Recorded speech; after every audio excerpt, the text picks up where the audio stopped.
Ladies and gentlemen, I have returned from IR. As I like to say, I was sick last week, wasn't able to make a show. It was pretty rough. Didn't get to watch as much college football as I would have liked to on Saturday either. I was pretty busy, and obviously the Phillies took a little bit of precedence. But I caught up all week to make sure I was giving you guys some valuable information, and making sure when I gave out these rankings this week, as we will here in a minute, I wasn't just shooting random thoughts out or whatever.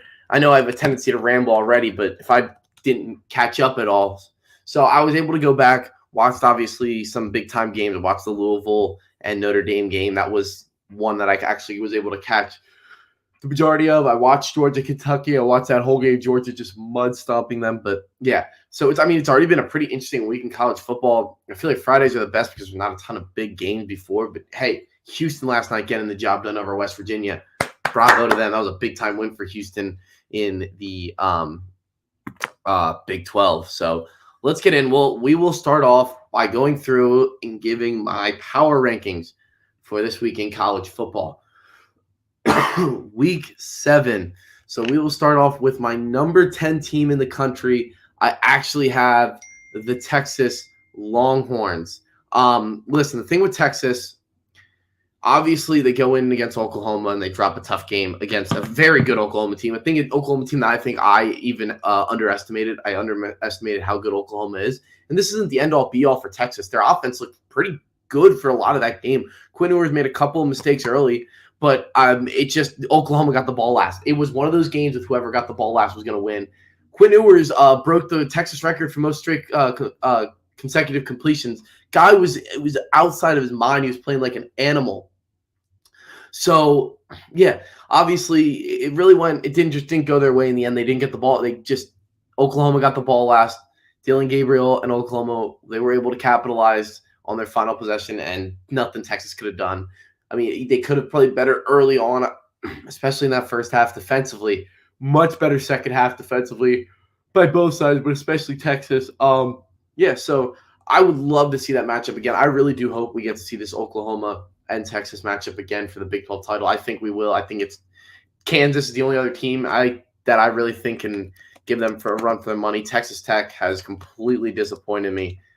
Kansas is the only team. I believe Kansas did lose to Texas so they have one loss, and it was to Texas.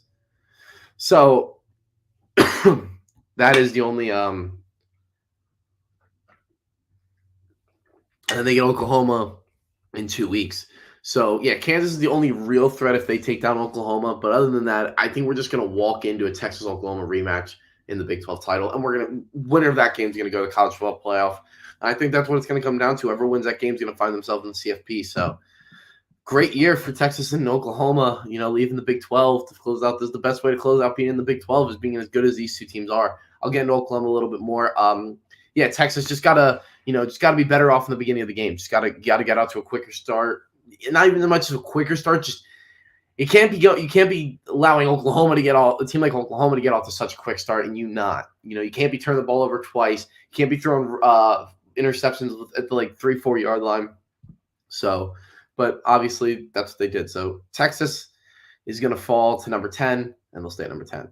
At number 9, I have USC. Still not impressed with USC's defense, and they're getting Notre Dame this week. I'm going to talk a lot about that game today. But nonetheless, they didn't get the job done. They've gotten the job done up to this point. I do not think they're going to this week, though. I do not think they're going to stay undefeated. I think they lose. They snuck one out against Arizona at 2 in the morning in 2-point conversions. Their defense is bad, man. Their defense is bad. And Notre Dame's defense can slow down USC enough.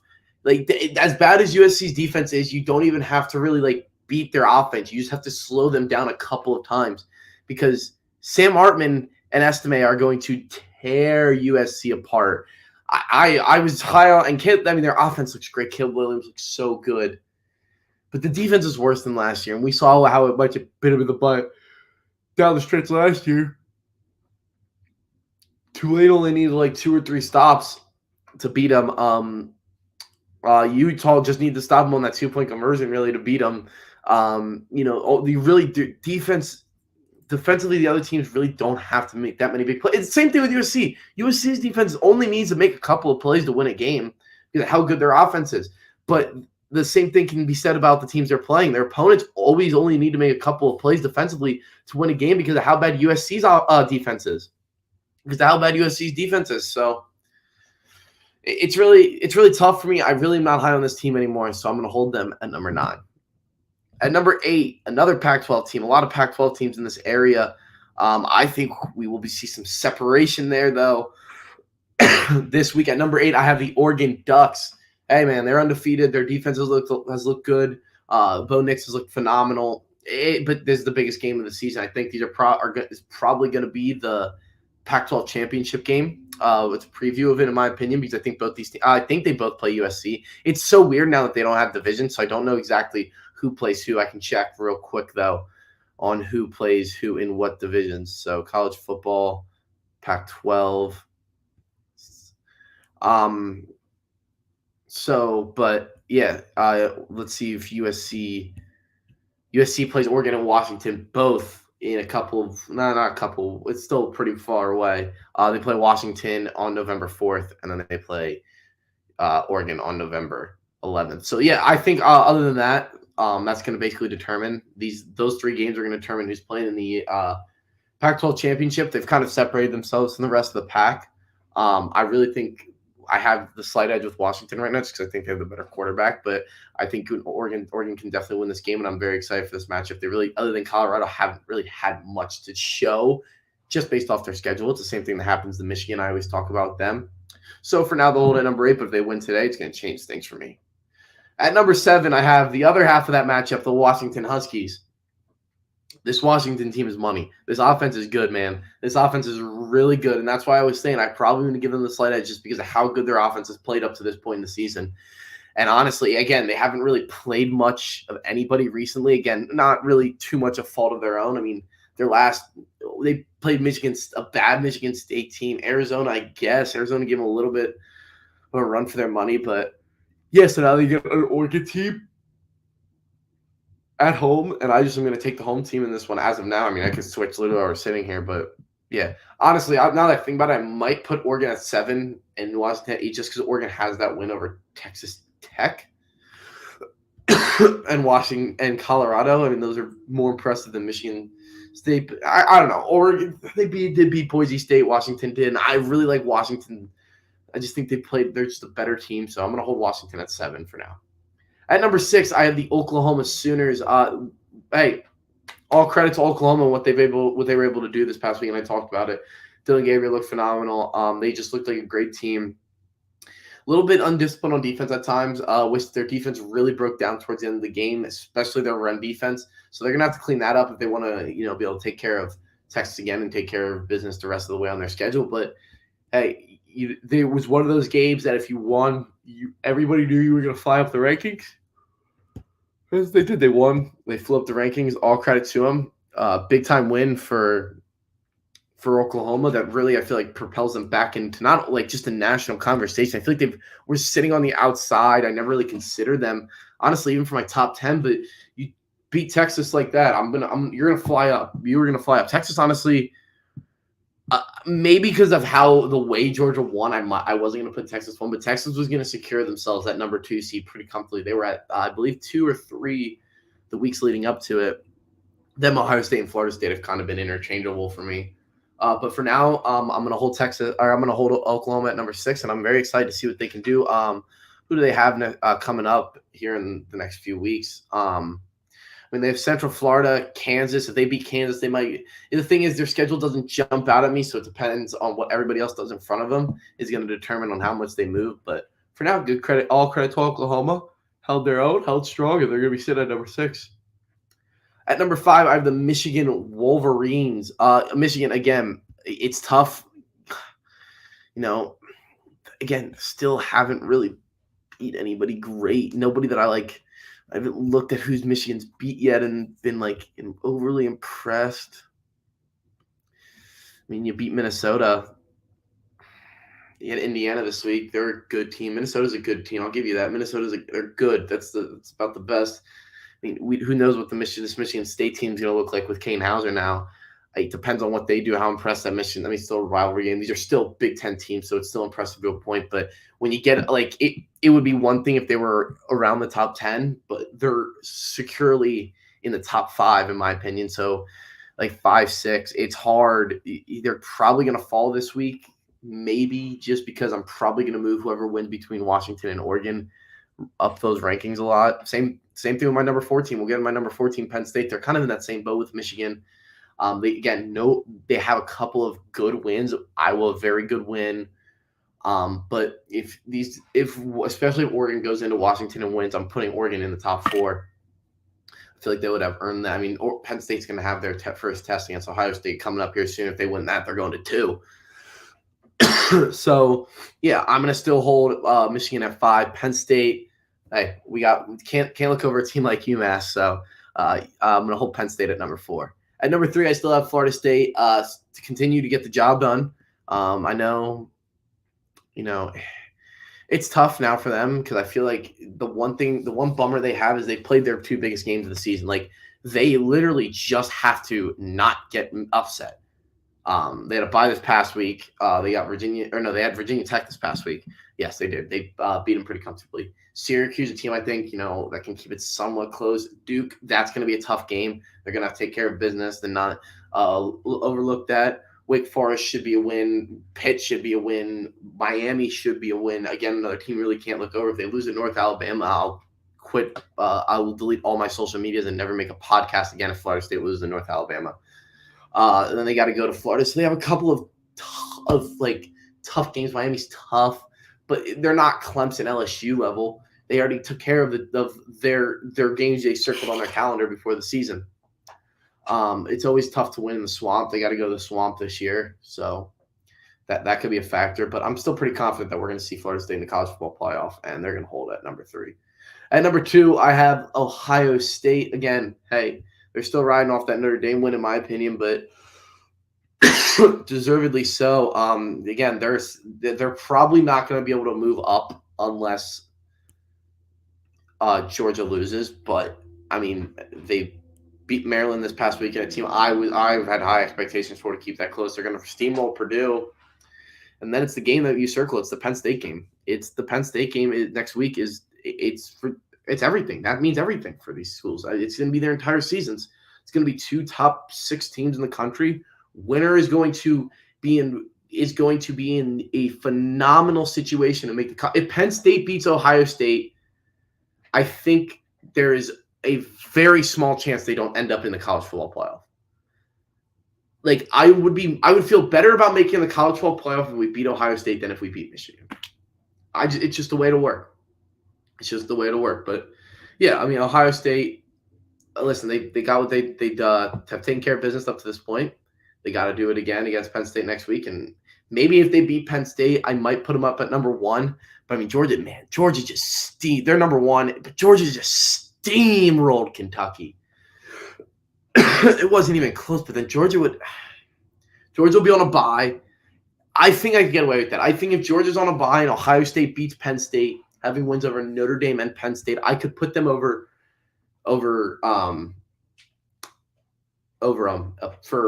Georgia until Georgia plays like Ole Miss, and then I would have to move Georgia back up. So I could probably make that work. I probably would, just because I feel like that you got to be rewarded for a win like that. But yeah, nonetheless, that's my top 10 for this point.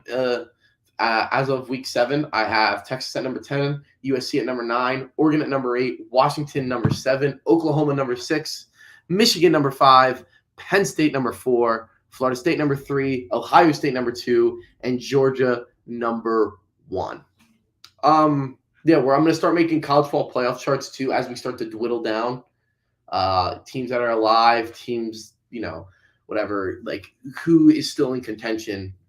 But nonetheless, as of now, this is what we got. These are our top 10 teams. Let's get into this week of college football. We just talked about the Georgia Bulldogs. Number 1, Georgia is on the road against a Vanderbilt team that they should not have a hiccup against. They should not have a hiccup against against Vanderbilt. They should not have a hiccup against Vanderbilt. If they do, it's going to be very bad. If they do, listen, Vanderbilt, they're always a fun team because you always want them to be good because they're like a joke. They're like how Kansas football used to be up until the last few years. But like I haven't really watched much Vanderbilt. I watched their first game of the season against Hawaii, and I thought they were going to boat race Hawaii, and they snuck out a win. But they look very typical. They started off 2-0, and they've lost 5 in a row since. So they'll lose to Georgia and then Ole Miss, and then their season will be all but over. Like I just don't. It's just one of those games. You just don't even want. I have no desire to watch it. I'm definitely not going to bet on that game. Like there is no way I'm going to bet on that game. Let's see if I can find the odds. Yeah, 32.5-point favorite. Probably going to cover it. I mean, but yeah, I'm not touching it. Michigan against Indiana. I think Michigan takes care of them pretty easily, in my opinion. 33.5-point favorite. I actually like Indiana plus 33.5. I'm definitely going to be adding that to my card just because of how we see Michigan. They kind of just like lay their foot off the gas. I might be. I'll take Indiana plus 33.5, and I think they can score. It's going to come down to I think they can score a touchdown. I do. I really do think they can. So I'm going to take Indiana plus 33.5. That's definitely going to be a play on my card. Ohio State, Purdue. I'm not touching that game. I kind of lean Ohio State minus 19.5, and I want Ohio State to blow them out because I want that ability for that regression. Purdue's always a tough team, man, especially in Purdue. Now that I think about it, I might be taking Purdue plus 19.5. That's a lot of points, and we've seen Purdue cause some upsets and some trouble before, so keep an eye on that. Utah versus Cal. Utah opens up as a minus 10.5 favorite. Does anybody know, has Cam Rising come back yet? I feel like every week is Cam Rising playing? Is Cam Rising playing? Like he's been questionable this entire time. Yeah,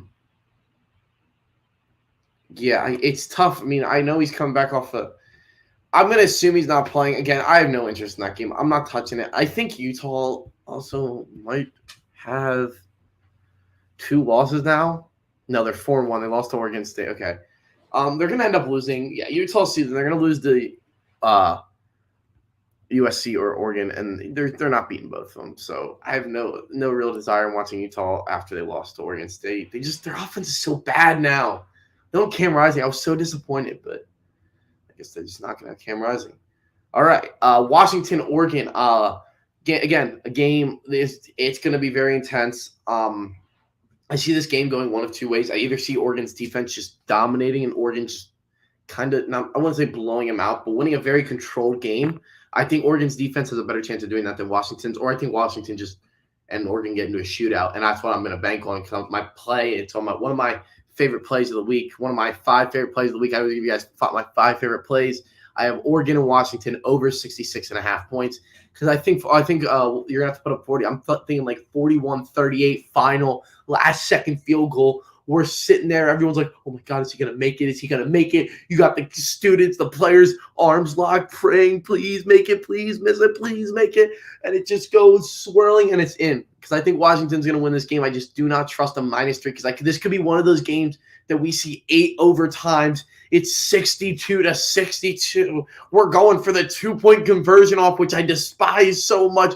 But I'll tell you what, it gets your blood, it gets the heart rate going, it gets the heart beating. Yeah, so I'm gonna take the over because I think this is gonna be a high scoring game. I really do. I really just think that's probably the best way to look at this game. Next up, we have Kansas, a -3-point favorite over Oklahoma State. I am going to take Kansas -3. You know how I feel about Kansas. I love this Kansas team. Oklahoma State coming off a very shocking win over Kansas State.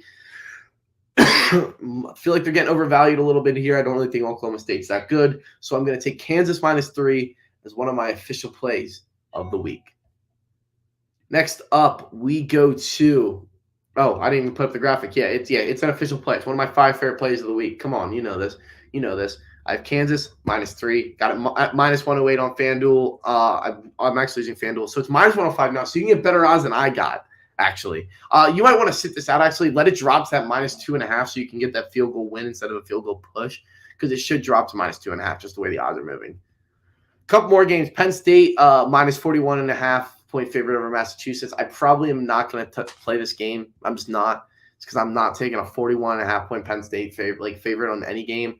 I'm going to watch it just because it's Penn State. Oh, actually, I won't be watching it because I'll get to that in a second. But yeah, I'm not going to take a side in that game. Oh no, I will. It's Penn State, yeah. But Texas A&M at Tennessee. Tennessee opens as a 3-point favorite. I lean Texas A&M, a soft lean. I probably will stay away from this game. Maybe I'll put a little action on it. Remember, if you want to see my full card, it'll be out tomorrow on my Twitter. Also, my plays for tonight are already out for tomorrow, so make sure you go check those out. Sorry, guys, I'm still coming down. I'm still trying to recover from that sickness, but yeah, I'm gonna lean Texas A&M. I love taking teams, backing teams coming off of tight losses. It was pretty tight loss to Alabama. They really had them on the ropes in that spot. So yeah, I'm probably gonna take A&M.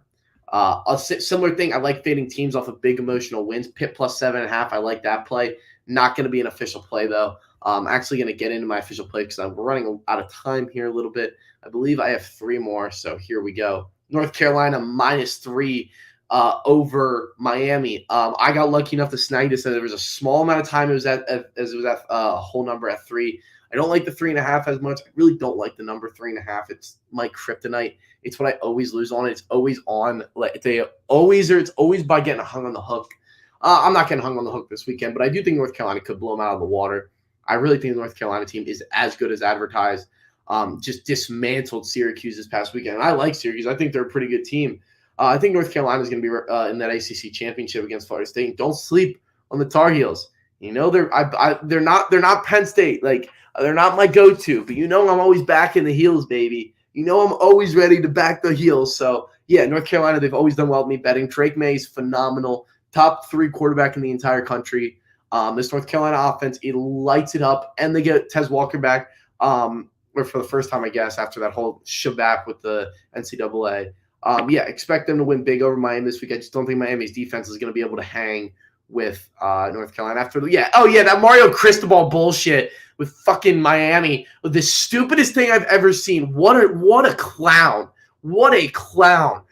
Running the ball in that situation and costing your team a win. Yeah, Miami doesn't stand a chance. I will take this at -5.5. I don't care. North Carolina's going to boat race them. I completely forgot to mention it. Yeah, Mario Cristobal is a complete ass clown for that. What a moron. What a clown. That was the stupidest play call. I'm sorry. You know what? I say Mario Cristobal. It may not even have been him. I'm not going to say that because I have no clue whose idea that was.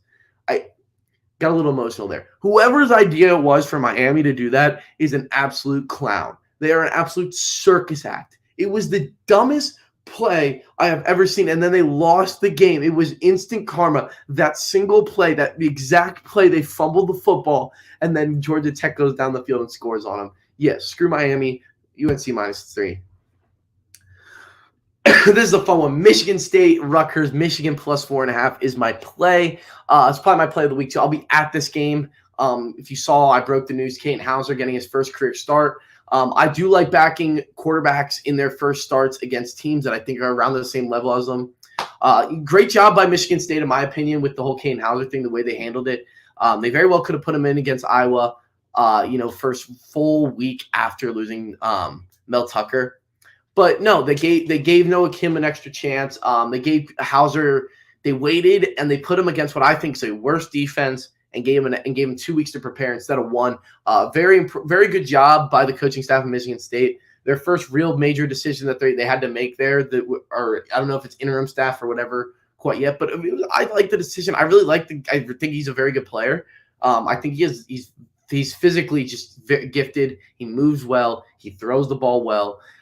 He's big. It's just what we're going to see. He came into college very raw. That's why he took a red shirt year. That's why he didn't start right away this year. So it's going to be very interesting to see how his skills have honed in. And if he really honed in on that skill set, he's going to be an absolute baller for Michigan State. And he has a chance to really bring some life to this program this season that's been so dim this year, obviously, with not only just struggling, but looking at as well the whole Mel Tucker thing, which I'm not going to get into, trying to kind of revive the program, bring it back. It's a great opportunity for him. It's a great opportunity to shine. Originally, he was committed to Boise State, flipped to go to Michigan State. So he's waited for this opportunity. I'm very excited to see him play. I'm very excited to see what Michigan State looks like on there. And I'm also very excited to see Rutgers. I really do think Rutgers is having a better year than I expected, in my opinion,